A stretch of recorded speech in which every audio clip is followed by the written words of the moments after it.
Assalamualaikum warahmatullahi wabarakatuh. Anak-anak, hari ini kita akan belajar tema 4, berbagai pekerjaan. Subtema 1, jenis-jenis pekerjaan, pembelajaran 1. Tujuan pembelajaran hari ini, yang pertama, menilai tokoh, kemudian menuliskan deskripsi tokoh, menginformasikan pentingnya menjaga keseimbangan alam dan kelestarian sumber daya alam dalam bentuk peta pikiran, serta menuliskan contoh kegiatan yang dapat menjaga keseimbangan kelestarian sumber daya alam. Amati video berikut ini.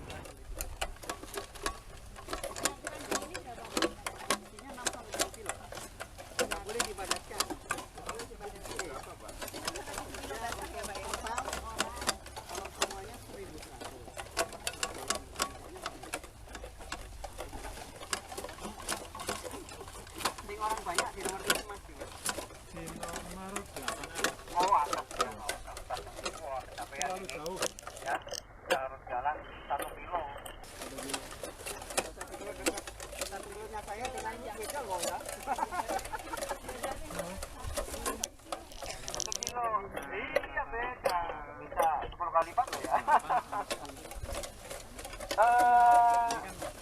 Kalau untuk Nah, setelah kalian melihat video, mari kita simak pertanyaan berikut ini. Siapakah yang memetik teh? Alat apa yang digunakan petani teh untuk memetik teh? Apa yang dimaksud dengan ambul? Orang yang memetik daun teh disebut pemetik daun teh. Alat yang digunakan petani teh untuk memetik teh disebut gunting petik. Ambul merupakan keranjang anyaman yang digunakan untuk menaruh daun teh. Manfaat teh diantaranya dikonsumsi sebagai minuman, menghasilkan oksigen, menjaga sumber mata air, dan menjaga kesuburan tanah. Selain teh, adakah tanaman lain yang bermanfaat bagi lingkungan? Amati video berikut ini. Secara garis besar, kawasan mangrove mempunyai beberapa keterkaitan dalam pemenuhan kebutuhan manusia sebagai bahan pangan, papan dan kesehatan, serta lingkungan. Dibedakan menjadi 5, yaitu fungsi fisik, fungsi kimia, fungsi biologi, fungsi ekonomi, dan fungsi lain atau wana wisata. Adapun fungsi fisik kawasan mangrove adalah 1. Menjaga garis pantai agar tetap stabil. 2. Melindungi pantai dan tebing sungai dari proses erosi atau abrasi, serta menahan atau menyerap tiupan angin kencang dari laut ke darat. 3. Menahan sedimen secara periodik sampai terbentuk lahan baru. 4. Sebagai kawasan penyangga proses intrusi atau rembesan air laut ke darat, atau sebagai filter air asin menjadi tawar.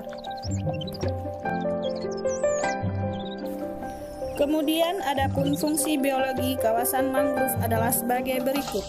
1. Sebagai penghasil bahan pelapukan yang merupakan sumber makanan penting bagi invertebrata kecil, pemakan bahan pelapukan yang kemudian berperan sebagai sumber makanan bagi hewan yang lebih besar. Kedua, sebagai kawasan pemijah atau asuhan bagi udang, ikan, kepiting, kerang, dan sebagainya yang setelah dewasa akan kembali ke lepas pantai. Ketiga, sebagai pengolah bahan-bahan limbah hasil pencemaran industri dan kapal-kapal di laut.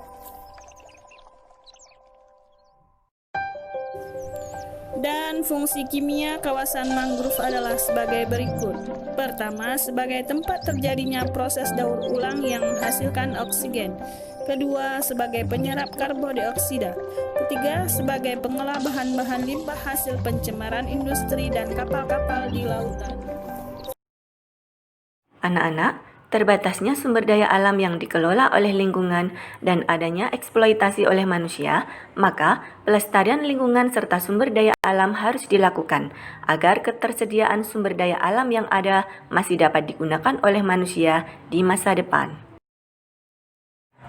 Carilah salah satu sumber daya alam yang ada di sekitarmu. Buatlah peta pikiran tentang pentingnya melestarikan sumber daya alam tersebut. Tuliskan contoh kegiatan melestarikan sumber daya alam tersebut. Sampai di sini dulu anak-anak. Kita lanjutkan pembelajaran kita esok hari. Sampai jumpa. Wassalamualaikum warahmatullahi wabarakatuh.